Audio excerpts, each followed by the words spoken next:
Hello, आपका स्वागत है बुक स्टॉक चैनल में। आज हम बात करने वाले हैं आंखों बागों की 12वीं एपिसोड में, जिस कहानी का नाम है गुमशुदा। हाँ दोस्तों, ये कहानी एक राइटर और एक ऐसे नॉर्मल इंसान के दोनों को जिसमें कि दोनों एक दूसरे से इंटरकनेक्टेड रहते हैं। हालांकि इसमें एक राइटर रहता है और ये दिव्य प्रकाश दुबे की रचना है, जिसमें कि वो लिखते हैं कि एक राइटर और एक नॉर्मल इंसान की मतलब पूरी ऐसी कहानी है जो कि एक नॉर्मल इंसान को ऐसा लगता है कि किसी राइटर ने मेरी अपनी ज़िंदगी की कहानी लिख दी, अपने दुख लिख दिए जो कि मैंने किसी को नहीं बताया, और जो कि सबसे छुपा हुआ है वो उसे कैसे पता चल जाता है। उस राइटर को कौन बताता है? मेरे दोस्त बताते हैं, मेरे रिश्तेदार बताते हैं, या फिर कोई मोहल्ले वाले जो मेरे करीबी है वो बताता है।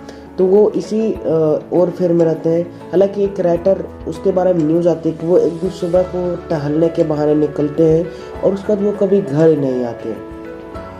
हालांकि ये कहानी राइटर से शुरू होके और एक मतलब कि गुमशुदा होने तक खत्म हो जाती है, वो भी उस व्यक्ति के साथ जिससे लगता है कि ये मेरी कहानी है। हालांकि राइटर जो है वो शुरू से ही कहानी लिखते रहते हैं, मतलब राइटर हैं तो कहानी लिखेंगे ही। कहानी लिखते हैं तो वो एक आदमी जो सिर्फ उनकी किताब पढ़ता है, तो वो उनकी किताब पढ़ता है तो सिर्फ उसे ये लगता है कि उसकी सिर्फ एक नाम हटी हुई है। जो कैरेक्टर होता है वो नाम, कैरेक्टर का नाम ओरिजिनल नहीं देकर डुप्लीकेट दिया गया है, और जितनी भी कहानियाँ टोटल हूबहू उसकी कहानी है, उसकी दुखड़े हैं, उसके खुशी हैं, और उसी की सारी जीवनी लिखी गई है। जितने भी बुक आती तो वो सबसे पहले मार्केट में जाता, और मार्केट में जाने के बाद उसे खरीदता। उसे खरीदने के बाद अपनी कहानी उसमें लिखता, मतलब पढ़ता। उसे लगता कि ये कहानी मेरी है। हालांकि वो कुछ दिनों तक पढ़ता रहा, मतलब हर बुक का इंतजार करता रहा। तो एक दिन मतलब 3-4 वर्ष तक शायद बुक लगा नहीं आए थे। तो उसका ये कारण था कि जो राइटर थे उन्हें हॉस्पिटल ले जाया गया था, उनकी इलाज चल रही थी लगभग 5 साल तक। और ये जो राइटर था, जिस राइटर की बुक जो पढ़ता था, उसकी भी बीवी का शायद इलाज चल रहा था, बीवी के या फिर बच्चे का इलाज चल रहा था उसी हॉस्पिटल में। जब वो देखा कि वो राइटर वहाँ पर है, तो उसने हिम्मत जुटा के सोचा कि मैं उनसे बात करूँगा, उनसे ये पूछूंगा कि आपने मेरे ऊपर ये कहानी क्यों लिखी है। जब वो वहाँ जाता है तो जब राइटर जी वहाँ से डिस्चार्ज हो रहे होते हैं, तो वो उनके सामने जाके पूछना चाहता है और नाम भी बोलता है। तो उन्हें एक लड़की दिखाई पड़ती है उजली वाइट साड़ी में, सफ़ेद साड़ी में, और उसे जब वो पूछता है कि मतलब पूछता नहीं है, वो उनके सामने पूछने वाला रहता है, तो वो वाइट साड़ी में जो लेडीज रहती है वो कहती है मुझे तुम्हारे बारे में सब पता है। वो एकदम से हैरान परेशान सब हो जाता है कि ये कौन है, ये औरत कौन है।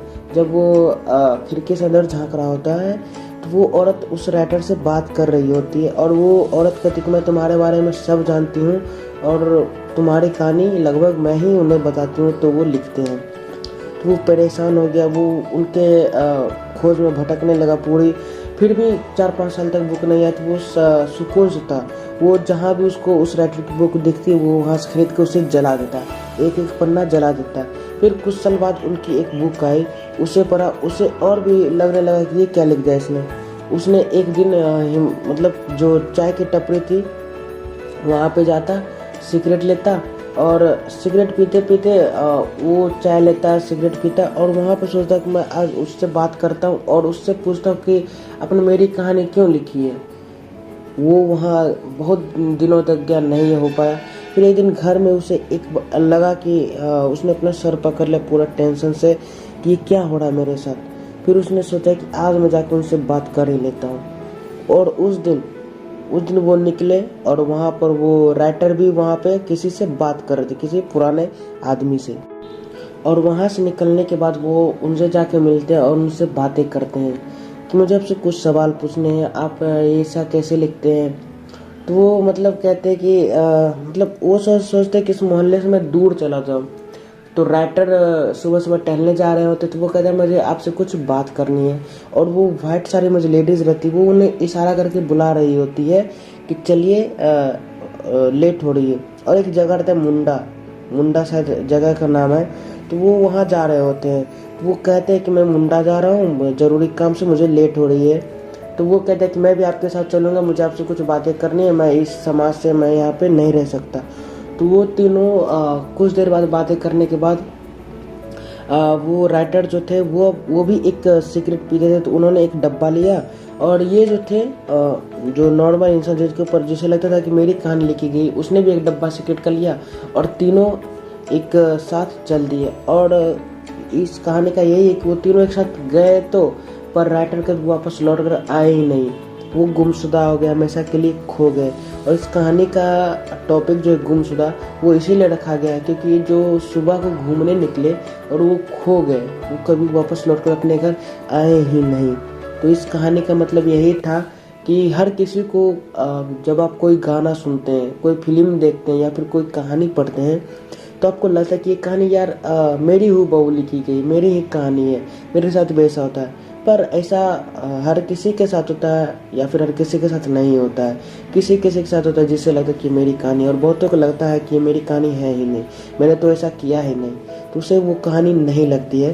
तो इसे सीरियसली ना लिया कीजिए, क्योंकि कहानी है, कहानी किसी से भी मिल सकती है, जो पढ़ता लगता है कि मेरी कहानी है, तो इसे सीरियस ना लें।